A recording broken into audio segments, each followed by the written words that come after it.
Hello বন্ধুরা, আজ আমি বলবো কালিদাসের জীবনী সম্পর্কে একটি ছোট্ট গল্প। অনেক বছর আগে ভারতের এক ছোট্ট গ্রামে বাস করতেন এক যুবক। নাম তার কালিদাস। তিনি ছিলেন অত্যন্ত সহজ সরল, কিন্তু পড়াশোনায় একেবারেই দুর্বল। গাছ কাটা, কাঠ বওয়া, এই ছিল তার দৈনন্দিন কাজ। বই পুস্তকের সঙ্গে তার কোনো সম্পর্ক ছিল না। একদিন রাজ্যের কিছু পণ্ডিত ঠিক করলো তারা রাজা বিক্রমাদিত্যকে বোকা বানাবে। তার বিদুষী ও অহংকারী রাজকন্যা বিদোত্তমার সঙ্গে এমন একজনের বিয়ে দেবে যে একেবারে অশিক্ষিত।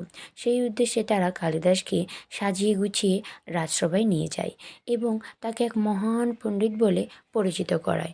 রাজকন্যা বিদোত্তমা বিয়ের পর বুঝতে পারেন কালিদাস আসলে কিছুই জানে না। এতে তিনি অত্যন্ত অপমানিত হন এবং রাগে মাথায় কালিদাসকে তিরস্কার বলেন, তুমি এত মূর্খ যে তোমার সঙ্গে থাকা আমার পক্ষে অসম্ভব। স্ত্রীর এই অপমানে কালিদাস ভেঙে পড়েন। গভীর দুঃখে তিনি জঙ্গলে গিয়ে দেবী কালীর আরাধনা শুরু করেন।